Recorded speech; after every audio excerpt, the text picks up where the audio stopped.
Okay, I think let's go for it. We'll have a recording available so people can catch up afterwards.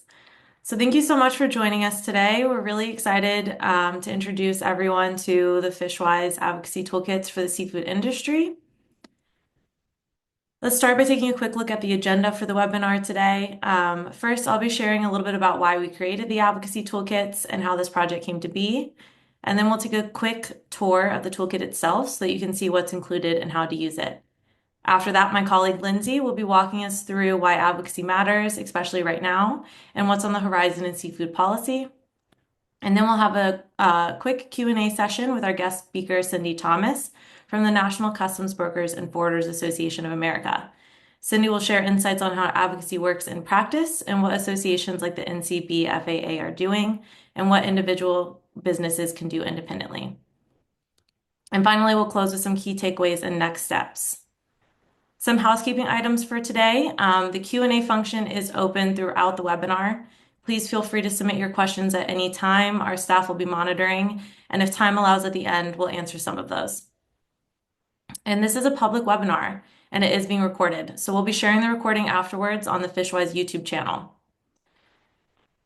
Before we begin, you're probably wondering who I am. So let's go through some introductions. My name is Alyssa Newhall. I'm a senior project manager at Fishwise on the Traceability, Transparency, and Counter IUU Phishing team. And I've had the privilege of leading the development of these toolkits over the past year alongside our incredible team at Fishwise, as well as partners at WWF. Joining me today are three outstanding speakers. First, we have Lindsay Cerrone. Lindsay is a senior project director leading our governance reform and policy advocacy work. Her work bridges government, industry, and NGO stakeholders to build practical, forward-thinking solutions for traceability and sustainability. Next, we have Cindy Thomas. Cindy serves as counsel for the National Customs Brokers and Forwarders Association of America's Regulatory Agencies Committee. With a background in law and extensive experience engaging partner government agencies, she has helped energize the committee's advocacy and resource development for NCBFAA members. She's deeply familiar with the intersection of regulation, compliance, and trade. And we're really thrilled to have her perspective on today's webinar and looking forward to the Q&A with her.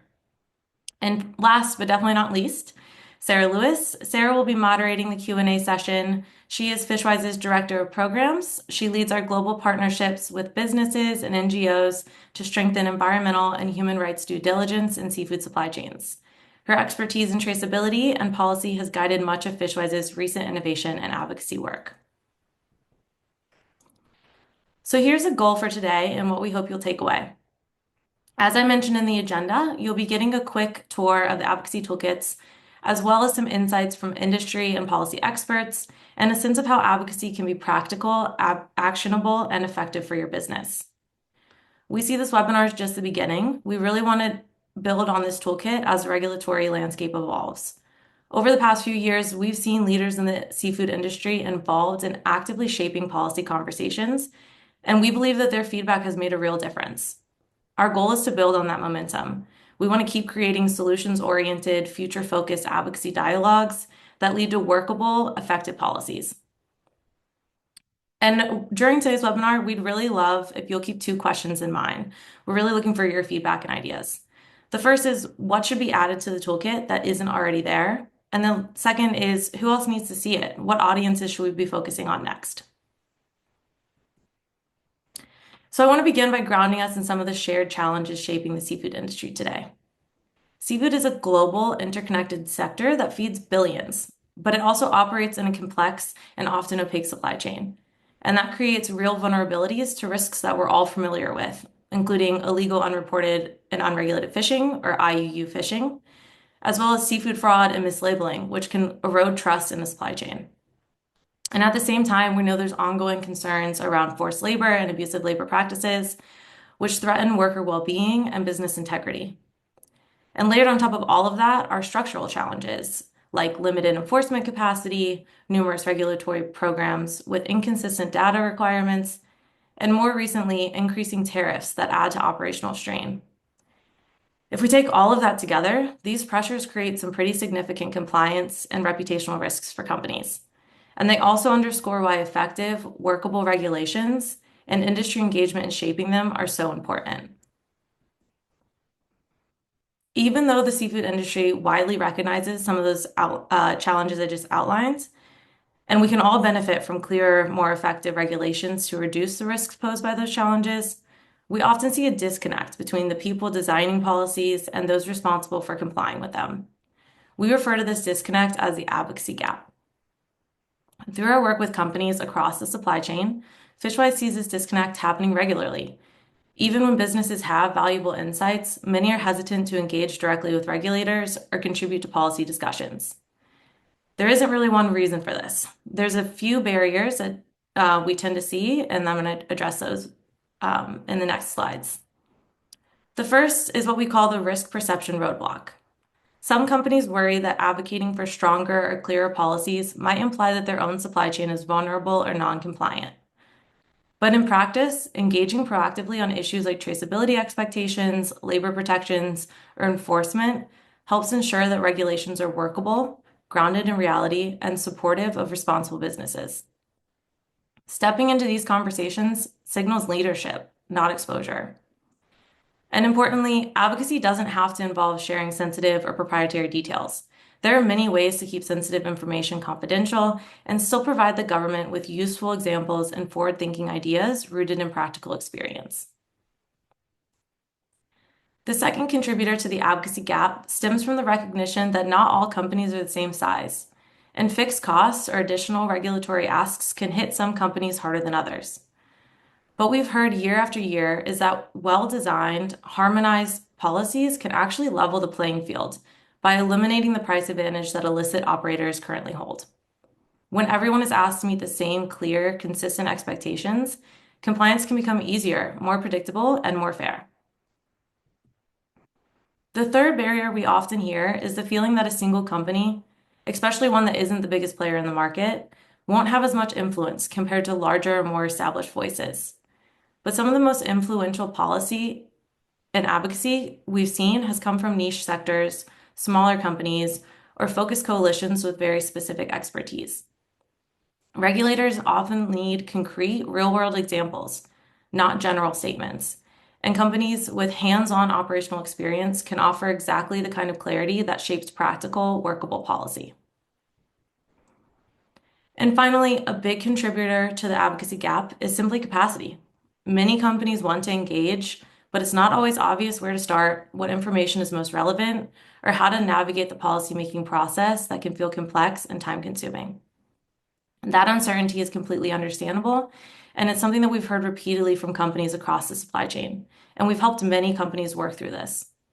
Which brings us to the Advocacy Toolkit, a resource designed specifically to make the process clearer, easier, and more accessible. The Advocacy Toolkit is a practical, free online resource that empowers companies to engage more confidently in business discussions. For more than 20 years, Fishwise has transformed global supply chains by driving private sector leadership and supporting policy reform, including U.S. import regulations like SIMP and others in producer countries around the world. The toolkit you'll see today reflects this expertise and aims to empower companies with clear, role-specific guidance, whether your company is an importer, broker, or end buyer, so that you can understand how policies impact your operations and how to meaningfully shape the policies that govern seafood trade. As part of this broader effort, Fishwise collaborated with the World Wildlife Fund, who developed the Seafood Exporter Toolkit, a companion resource focused on helping exporters and governments understand and meet import control requirements designed to combat IUU fishing. Together, these resources help strengthen understanding, alignment, and engagement across the full supply chain. So without further ado, let's take a quick look at the Advocacy Toolkit itself. This short video will give you an overview of what's included and how to use it. Many companies, from seafood harvesters to major brands and retailers, have publicly committed to responsible sourcing, recognizing that it requires both voluntary market actions and compliance with government regulations. Yet the global seafood trade is complex, and businesses often face high risks, including illegal fishing, labor exploitation, and weak fisheries governance, which can compromise the integrity of the entire supply chain. The rules that govern how seafood is caught, processed, and traded are often complicated, making it difficult for even well-intentioned companies to know how to make their voices heard. Without a clear path to advocate for more effective and readily implementable policies, the system remains vulnerable, undermining sustainability, fair competition, and consumer trust. Fishwise created the Advocacy Toolkits for the seafood industry to bridge that gap. This toolkit is a free online resource designed to help seafood companies use their voice to advocate for effective, workable regulations. Here, you'll find sector-specific toolkits designed for importers, exporters, brokers, and end buyers, each offering clear guidance on how to engage in advocacy that drives meaningful policy change. Let's take a closer look at the Importer Toolkit, designed specifically for you if you're the importer of record and therefore on the front line of U.S. seafood trade compliance. This toolkit is here to educate and empower importers. It helps you understand the United States' current import control rules, highlights topics that impact importers' day-to-day operations, and supports meaningful engagement with policymakers and other stakeholders. The toolkit covers several U.S. trade programs, including the Marine Mammal Protection Act import provisions and 4 seafood import control programs, specifically outlining the function of each program and how those programs impact importers of record. Importers occupy a unique position in the seafood supply chain. They are responsible for complying with multiple U.S. import control and trade monitoring regulations. Because of this experience, importers have valuable insights and perspectives on policy design and enforcement. The Advocacy Topics of Interest tab highlights key areas that seafood importers care about and where they have valuable input to offer. Each toolkit highlights a focus area that is relevant to its audience. For importers, Fishwise chose the Seafood Import Monitoring Program to dive a little deeper. This tab highlights updates to SIMP, details how the program may evolve, and shows concrete ways that industry voices can inform policy decisions. The final tab in the toolkit addresses frequently asked questions that importers have asked about regulations, advocacy opportunities, compliance, and best practices, offering quick and practical guidance for navigating the complex seafood import environment. Visit the advocacy page to explore advocacy strategies and examples of real-world policy engagement. It covers practical approaches such as participating in public comment periods, joining industry coalitions, collaborating with regulators, and sharing lessons learned through workshops and letters. These examples show how seafood companies can make their perspectives heard and help shape seafood regulations.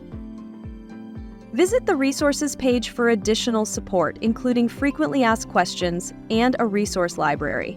The FAQ section answers common questions you may have about import control programs, differences across programs, industry advocacy, and staying informed. The resource library features supplemental reports and reference materials that can be utilized to gain a deeper understanding of some of the topics mentioned across the toolkits. While we focused on the Importer Toolkit today, remember that there are tailored resources for other major roles in the seafood supply chain. Explore the full set to find the toolkit that fits your company's needs, and use it to take an active role in policy advocacy, a key component of responsible sourcing. Visit fishwise.org/advocacy toolkits to get started. The seafood industry has a powerful voice. Use the Advocacy Toolkits to make an impact.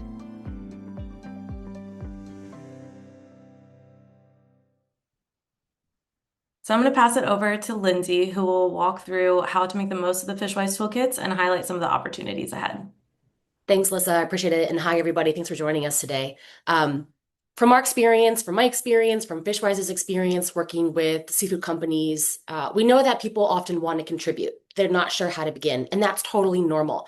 So the point of the video was hopefully to show you that our toolkits are designed to help with just that. They give companies, like many of you on this call, practical guidance on how to engage, how to share feedback and influence policies that not only affect your business, but also the seafood industry at large.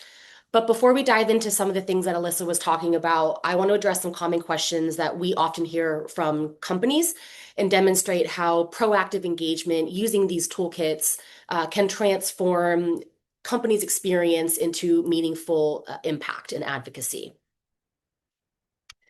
The first question we hear is, Isn't advocacy someone else's job? Won't the government, maybe an NGO or an association handle it? We've actually seen the most success in getting to actionable solutions when policymakers hear directly from companies on the front lines. When the seafood industry, when companies aren't at the table, decisions are going to get made about you instead of with you. And given that advocacy can be conducted both collectively and independently, we've also seen it's really effective when companies can show up with others and share common goals, but also present their own perspectives. And our toolkits are designed to help with this, right?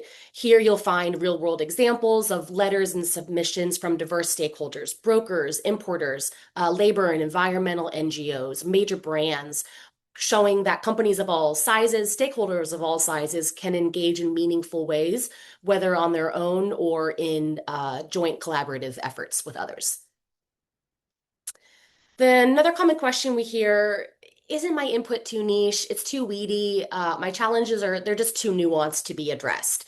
We definitely know and we appreciate how complex the seafood supply chain is. However, every segment, whether you're a customs broker or an end buyer, have unique insights and experience and insights into risks and opportunities. So even those small or weedy, really nuanced experiences can still highlight implementation challenges or even potential solutions. And when multiple stakeholders share similar observations, a lot of those small contributions can add up to, let's say, hard to ignore signals that can really drive meaningful change. Similarly, our toolkits show how different levels of input can be effective. We have examples that show a half a page. They're really short to their point, while other submissions, they're detailed. They share lived experiences, statistics, even mini case studies. And then finally, this question is the third question we hear is, don't I only need to advocate if something goes wrong? In a nutshell, no. We know that by the time a problem surfaces, the policy direction can often already be set.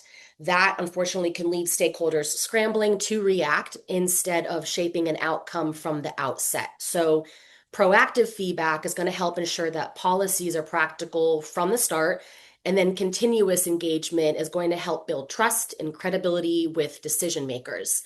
Our toolkit does highlight examples of times where there's consistent, repeated engagement from the same companies or stakeholders, showing that sort of a regular early cadence of input can ideally shape policy before problems arise. But I just mentioned this, you don't and shouldn't need to wait for a problem to arise to speak up. And we know there are numerous emerging issues in the seafood policy space that are worth paying attention to and where your voice can make a significant difference. So I want to spend a couple of minutes looking at what are some of these current events and topics we're keeping our eye on at Fishwise, and that we know are top of mind for the seafood community right now and for many of you joining us. First is the Seafood Import Monitoring Program, or SIP. This is the United States' newest and largest, or what I call its flagship trade monitoring program. It's run by the National Oceanic and Atmospheric Administration, or NOAA, and it aims to detect and deter IUU fishing and seafood fraud.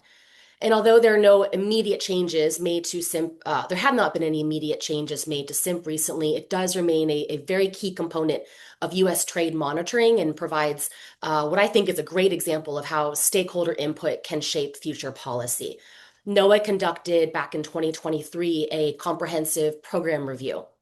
That led to a 2024 SIMP action plan. And both of those things drew very heavily on feedback from industry, NGOs, US and international government representatives through meetings and letters, roundtables, workshops.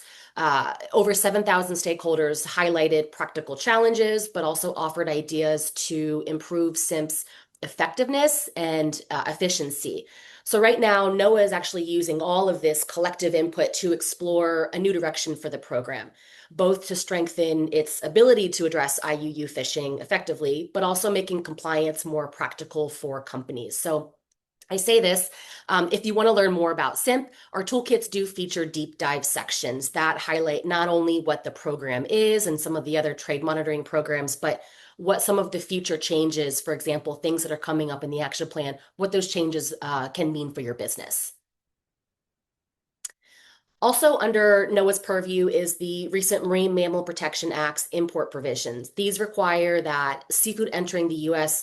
comes from fisheries that meet U.S. marine mammal bycatch standards. So, if not already doing so, companies need to track sourcing and gear practices to ensure that products coming from those prohibited or don't come from those prohibited fisheries.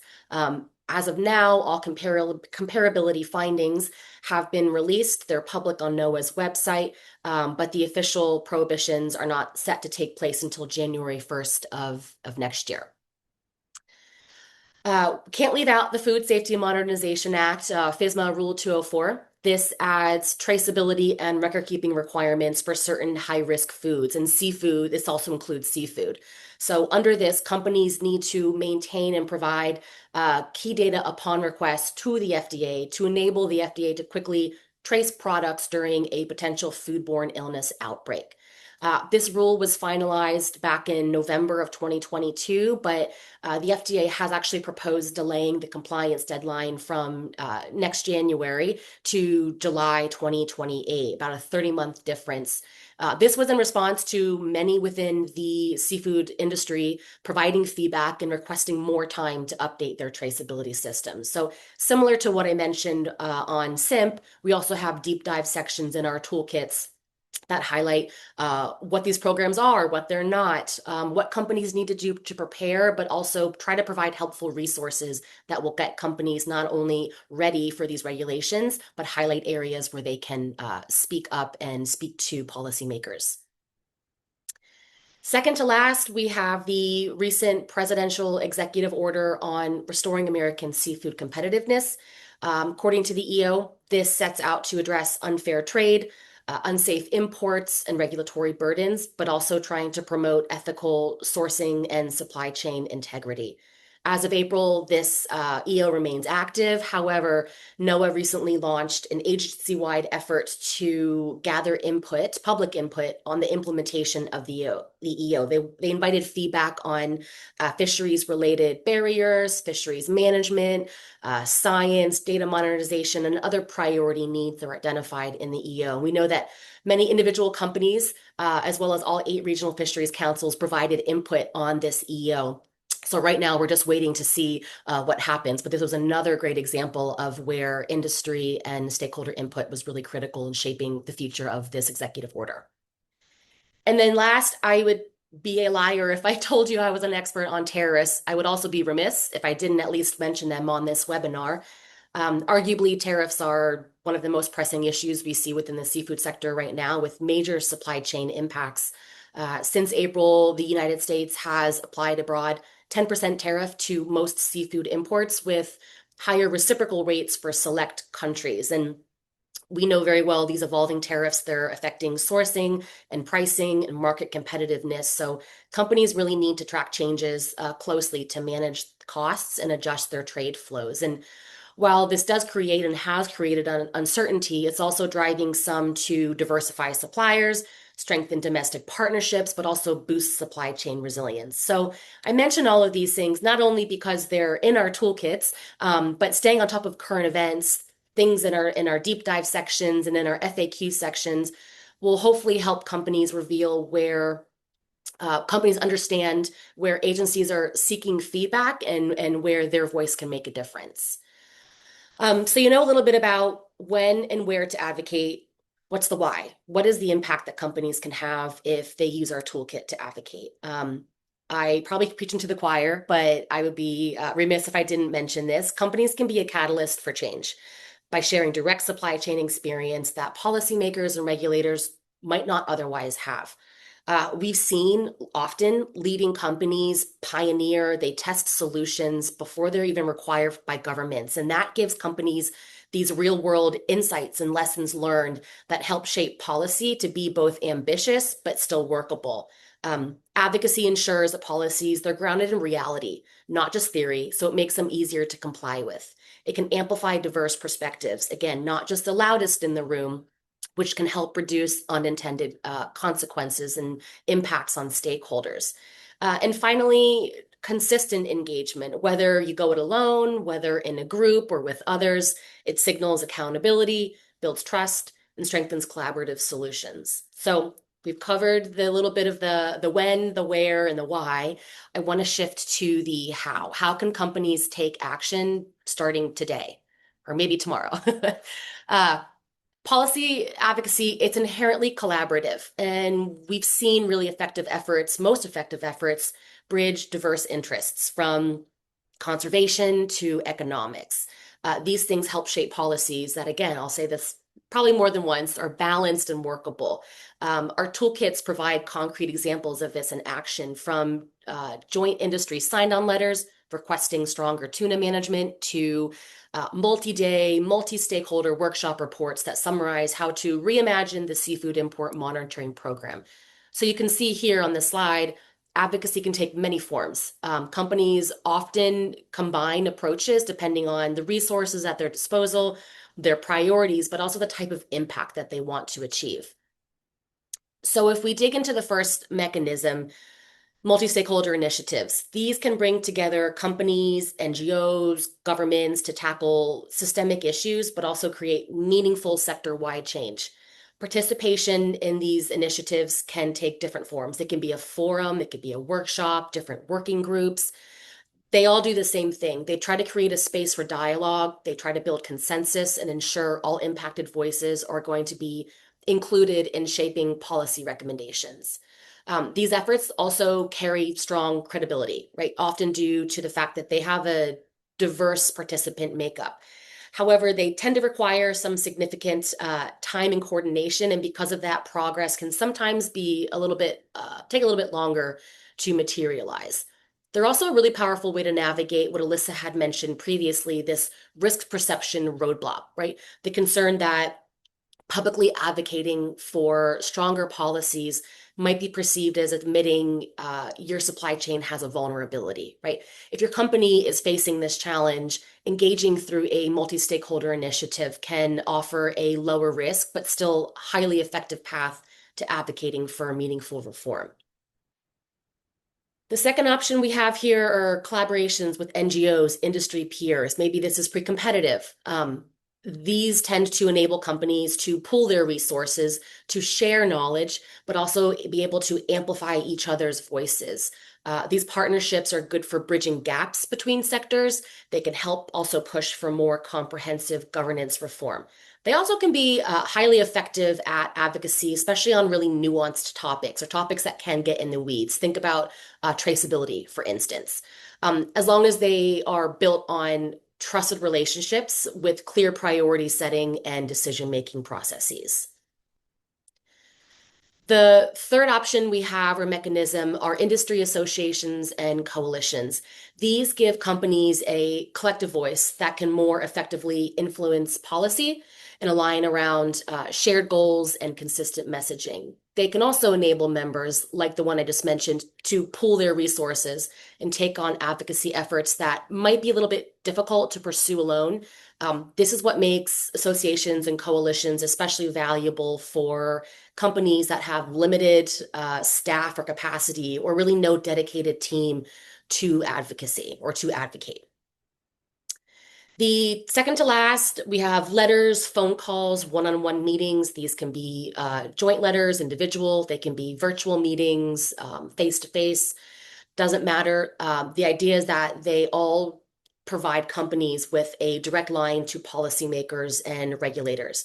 They can range from really brief targeted messages to really detailed submissions. And the beauty of these mechanisms is that it allows stakeholders to share real-world challenges and highlight practical solutions, but also, again, raise issues that might not otherwise be visible. And they do require thoughtful coordination, some clear messaging. However, direct engagements like these, they're really useful for, again, smaller companies with fewer resources to put towards advocacy or governance reform. And I just want to remind you that, not all companies share the same experience. So even that nuance, that weedy feedback is still really useful feedback.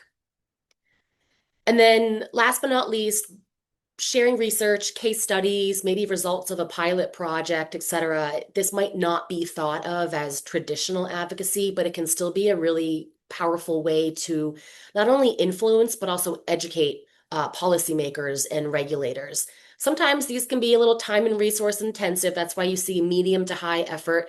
Depends on what's being shared. Again, even small contributions can have a really big impact. It's also an effective way to overcome the fear that a company's perspective is going to be drowned out by louder voices.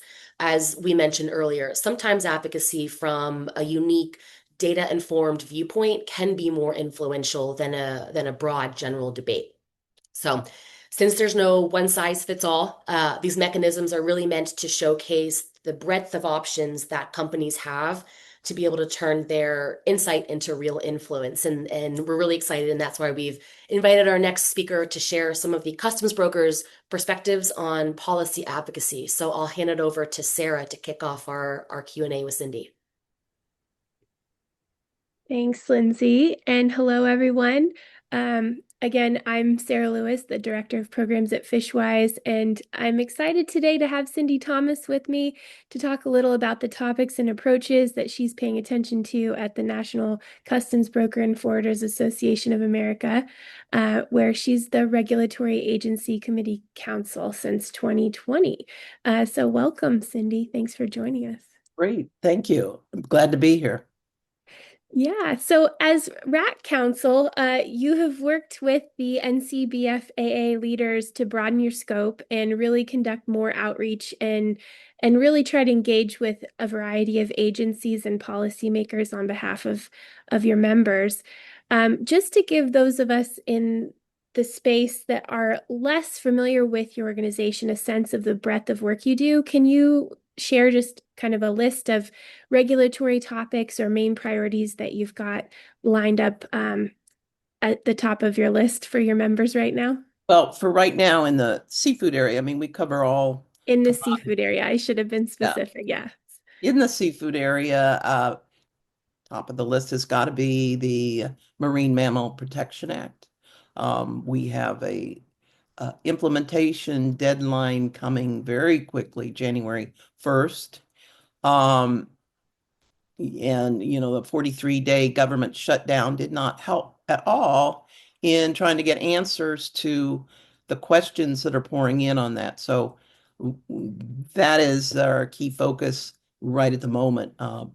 Beyond that, we're always watching SIMP and what's going on or not going on with it, as the case may be. We've participated a lot over the years in trying to make SIMP work better. And then there's, it's not just NOAA. We've got the FDA, and right now you've got special targeting of shrimp from Indonesia, and they've, have a number of hoops you have to go through in order to be importing from Indonesia. And then Fish and Wildlife is another one. We're seeing some new things there where they've, because of the growing interest in squid and the Chinese vessels near Argentina, there was a report from the Environmental Justice Foundation recently on that, and that has caused some Fish and Wildlife to suddenly stop shipments and request detailed documentation, which no one knew they needed to provide. It's not a regular requirement on those. So those are the topics taking up our time right now. Yeah, it's pretty diverse, it sounds like, in terms of different things that you're having to track. When you're doing the work that you do in terms of outreach, what does an ideal engagement with regulators look like for your organization? Can you provide also an example of where the broker community has been really effective in its engagements and relationship with the U.S. government? Yeah, we try to develop relationships with all the different PGAs, that we call them partner government agencies, that we work with, or that touch imports. I think probably if you want an example of the most effective engagement, I'd have to say the our work with the USDA on this is not a seafood issue, but on the organics regulation that they rolled out in 2024 was the implementation. And that was, USDA rolled this transformational new rule that required certification by a lot of new players in the supply chain, and it required a electronic import certificate for any shipment and every shipment, a unique certificate to be associated with that shipment. And it had to be provided electronically at entry. So that was, very transformational. When they came out with the final rule, we were actually, as custom broker community, kind of pleased because they had maybe listened to some of our comments previously, but they only required from us at entry a certificate number to be inputted electronically. So we thought we liked that efficiency. And but a year out from implementation, we thought about it and we realized this is really a big deal, even though our role is simple. If all the other players in the supply chain don't know about or do what they're supposed to do in the next year, um, we're going to come to a hard stop at entry because brokers, the way ACE system works, you cannot enter that data. I mean, if you have a flag on a tariff number, you cannot file that entry or get it accepted if you don't have the data elements. So without somebody giving us the certificate number, there had to be a certificate. So we realized that this could be kind of a disaster that we would be involved in because we're all about moving compliant shipments. So we reached out to USDA and then did tremendous outreach with them. I think they realized after a while that we were really key to their implementation. We had webinars with them, developed toolkits, and I think the idea was we would push compliance out to our members, and then they would push it out to their importer clients that handled organic product. And at the end of the day, things would work. We beat that drum for about a year, and I mean, we had almost 1,000 brokers come to attend a webinar, and the most effective thing that came out of that was we started informally meeting with USDA and feeding them questions from our clients, our broker client, or our members, brokers, and their clients, the importers, not by name, just these generic questions. And but they were real and they were in the weeds, and they provided us answers quickly, like within hours sometimes, and definitely within a day. And we created FAQs around that. So we were really educating the whole supply chain. And we were educating USDA because they were seeing potential pain points that they hadn't thought about. They were seeing what was going on in the field. So it was just a refreshing collaboration with an agency, and we had this shared goal to make it work. And at the end of the day, it did. I love that. That's a great example. Like you gave a lot of detail of the different ways that you were interacting with them. So it started off kind of more, I think it sounds more of a traditional trying to come to an understanding about how your community feeds into the program that they were implementing, but then it became more of there was some trust generated and you became more able to serve the actual goals of implementing the program from working from both directions like you described. So thank you for sharing that. So that sounds like a really big body of work that I'm sure a lot of the members were involved in individually. Can you share a little bit about the ways that individual companies or your members have contributed or can contribute beyond the association or in alignment with the association? Well, yeah. First of all, NCBFAA is, interestingly, a very member-driven association. Members set the agenda, they set the direction, and we have talented staff and counsel to help as in whatever way we can. Um, but it's the members who are doing the work and determining where they want to go. At the same time, they're involved in a lot of ways. Individual brokerage firms, for example, participated in your Fishwise workshop on reimagining SIMP a few years ago.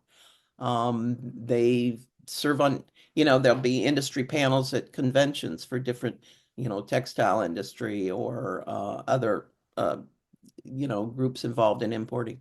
And they ask for individual brokers to uh, present on their panel to give the broker perspective. So um, they all also, most of our people, leaders and members have their own relationships with, excuse me, with their members of Congress. And and they bring local issues to them. So we're so aligned with each other that it's hard to tell where the member begins and the association ends, but there is a lot of individual attack activity all the time.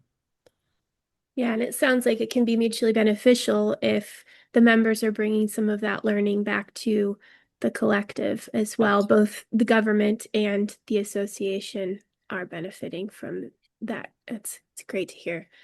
Now, you mentioned the SIMP workshops that we conducted a few years ago, and that's an example of what I wanted to dig into a little with this next question, which is um, the broker community has really been showing up at many dialogues, and SIMP is just one of those examples. But there are a lot of other policies and programs where you all are starting to, I think, engage in a more way in the seafood space, a bigger way in the seafood space. Um, and what really stood out for me in those previous opportunities I've had to be part of those conversations was how you and some of your members were able to provide very tangible examples and very future focused ideas, like specific ways that we could make data collected through the programs more useful, but also more streamlined or more efficient to do the work, right, for you and your clients. But like you said, to do that, you have to get deep into the weeds. So I have to ask if there's any, for our audience, guidance you have for companies to communicate really detailed and technical feedback about their experience complying with different regulations or ideas that they have that are rather weedy, to find solutions and keep moving the conversation forward. So how do you recommend people approach those things? Well, um, you know, we live in the weeds. We're custom brokers. That is That's our why I work. thought this would be a good one for you, Cindy. Yeah. So we're almost, our role, we're almost never for or against anything in particular. We're just always trying to make it work better, make it be something we can do, and that's effective, because what's the point of a government program if it's not going to work? So yeah, it's a real challenge, because you have to, you know, you have to give concrete examples. You have to help them understand what trade is like. Most policymakers and legislators do not understand that. Um, the they look at the supply chain in a very linear way, like, okay, comes from point A to point B, that's it. But we have to break it down for them. So what you have to use a lot of visuals. You have to drop the acronyms. We tend to get buried in acronyms, and we all know what we're talking about. And you also have to realize that nobody understands what you do. They don't understand supply chain. So you have to bring them into that world and show them what it means to what's a typical seafood import supply chain look like, and walk them through it. Maybe do a flow chart. One of the examples we used to give during SIMP was, you know, brokers were the ones who had to provide the data elements, and we'd be, griping about 15 data elements, and everybody would say, well, what's a big deal about 15 data elements? And we'd say, well, do you realize that a typical tuna shipment that lands in or comes in to LA, the port of LA, consists of maybe 20 containers of 60,000 tins of tuna.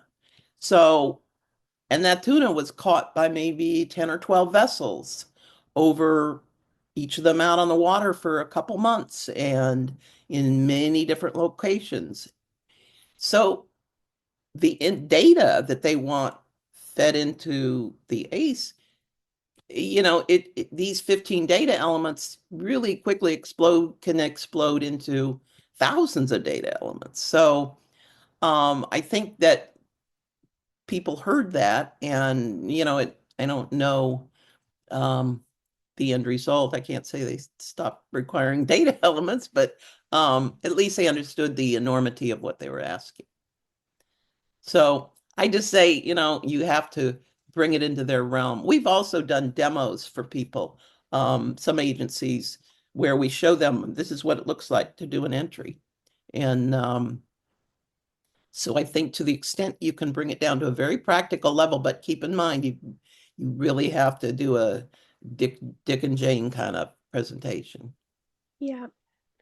Yeah. And also, in terms of thinking of solutions, there's definitely been some examples you all have identified in your detailed day-to-day of where there could be better connectivity and alignment across what is collected, right? Because there's a lot of times where you're giving the information, but you're giving it more than once. And so you all have been really specific about, we're not saying don't ask, but maybe we don't need to ask 4 times. Maybe we could put it in, right? So that kind of thing is really helpful, I think, because unless you're actually walking through the process, you don't know how many of those examples there would be. And that's those demos, I think, were really useful for that too. So I'm going to ask one more. I can't help myself. I would like to just close with a little bit of a reflection back on earlier the presentation. Lindsay was sharing that table that had different methods of advocacy outreach. And I know you all pretty much probably use all of those at various points. Is there any reflections you have that certain ones have been the most effective? I think your example earlier of the multi-stakeholder work that you did might be with the FDA might be an example, but what strategies do you find seem to be the most effective, but also what is the cost in terms of time and effort? Just a little reflection on some of that would be great. Well, like you said, they're all those different methods have a role. And, sometimes a letter that's directed in the right way can focus the attention to the issue, and then we do the follow-up. I mean, the RAC is really our go-to strategy is to try to virtual meetings with the operational people.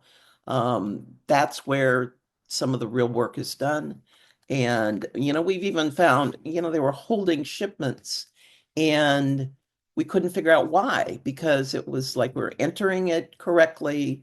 And these were, experienced brokers. And so we met with them and said, this is what we're doing. We're showing it to them, and we gave them the information. And they went on their end and they realized there was this complete disconnect in between the A system, what they were getting into their system. And so they weren't seeing what we were inputting. And so we were able to get real change doing that. So um, we like the hands-on and the one benefit I think of the pandemic was it made virtual meetings and virtual webinars like this commonplace. So it lowered cost. We were able to, in the past, before the pandemic, you had an issue, you had to have to fly one of our members in or a couple members or a team and make an appointment to go over to FDA or out to FDA. And it was a big deal. It was expensive, and you only had them listening to this limited number. Well, now we can get those same policymakers on a virtual meeting, and we can pull in people from the West Coast, people from the northern border, southern Mhm. border, wherever we want, people with the expertise who maybe couldn't fly to Washington. Um, and all of it's right there for them to tap into. So I think more can be done with those kind of meetings.